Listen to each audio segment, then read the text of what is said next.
اعوذ باللہ من الشیطان الرجیم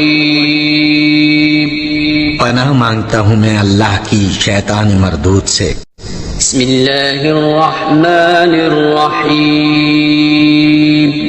شروع اللہ کا نام لے کر جو بڑا مہربان نہایت رحم والا ہے۔ السلام علیکم ورحمۃ اللہ وبرکاتہ۔ پیارے دوستوں اور پیارے بھائیوں، دینی اسلامی ویڈیو شروع کرنے سے پہلے دنیا کے تمام دوست بھائی جہاں اپنی ڈیوٹیاں سر انجام دے رہے ہیں، اللہ پاک آپ کو جزائے خیر عطا فرمائے اور نیک اعمال نیک کام کرنے کی توفیق عطا فرمائے۔ اسلامی ویڈیو شروع کرنے سے پہلے دنیا کے تمام دوست بھائی سے گزارش ہے ویڈیو کو لائک کریں، سبسکرائب کریں اور ساتھ لگے ہوئے گھنٹی کے آل کے بٹن کو ضرور پریس کریں تاکہ ہماری ہر نئی آنے والی ویڈیو آپ تک بر وقت پہنچ سکے۔ چلیے ناظرین، نیکسٹ ویڈیو کی جانب چلتے ہیں۔ حدیث نمبر 40 صحیح کتب بخاری سے یہ حدیث لی گئی ہے۔ موضوع ہے ہماری آج کی حدیث کا، نماز ایمان کا جزو ہے، یعنی کہ نماز ایمان کا ایک حصہ ہے۔ یہ ہے ہماری آج کی ویڈیو کا موضوع۔ بیان نمبر 40، فصل ایمان کا بیان۔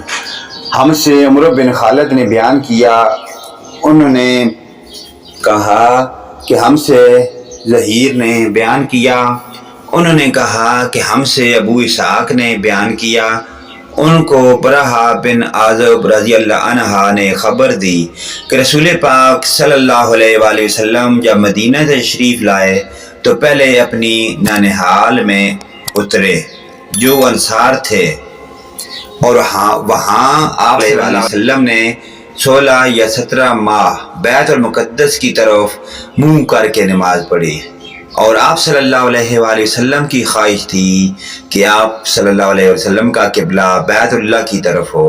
جب بیت اللہ کی طرف نماز پڑھنے کا حکم ہو گیا تو سب سے پہلے نماز جو آپ صلی اللہ علیہ وآلہ وسلم نے بیت اللہ کی طرف پڑھی عصر کی نماز تھی۔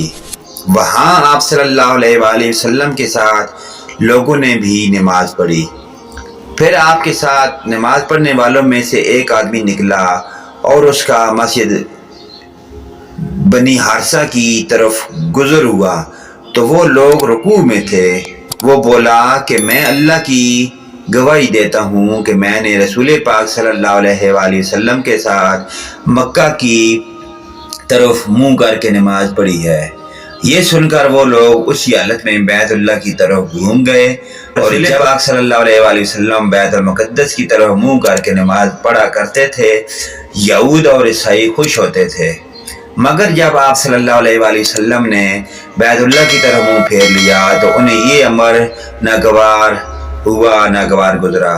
ظہیر ایک راوی کہتے ہیں کہ ہم سے ابو اسحاق نے برا سے یہ حدیث بھی نقل کی ہے کہ قبلہ کی تبدیلی سے پہلے کچھ مسلمان انتقال کر چکے تھے، تو ہمیں یہ معلوم نہ ہو سکا کہ ان کی نمازوں کے بارے میں کیا کہیں۔ تب اللہ پاک نے یہ آیت نازل کی، وما کان اللہ لیضیع ایمانکم، البقرہ 143۔ تو ناظرین کرام، اللہ پاک کی ذات ہمیں آپ صلی اللہ علیہ وآلہ وسلم کے نقش قدم پر چلنے کی توفیق عطا فرمائے، اور آپ صلی اللہ علیہ وآلہ وسلم نے جو کام کیے ان پر قربان رہنے کی توفیق عطا فرمائے۔ اللہ پاک کی ذات اپنے پیارے حبیب کی طرف سے دیے ہوئے کمال جو انہوں نے بتائے ہیں ان پر سختی سے عمل پیرا ہو کر آخرت کی ہم فکر پائیں۔ اللہ پاک ہمیں جزائے خیر عطا فرمائے، اللہ پاک ہمیں نیک اعمال نیک کام کرنے کی توفیق عطا فرمائے، اللہ پاک ہمیں جزائے خیر عطا فرمائے۔ نیکسٹ ویڈیو لے کر آپ کی خدمت میں دوست بھائیوں کی ہم دوبارہ حاضر ہوں گے، اجازت دیں، آمین ثم یا رب العالمین، وآخرنا دعوانا ان الحمد للہ رب العالمین۔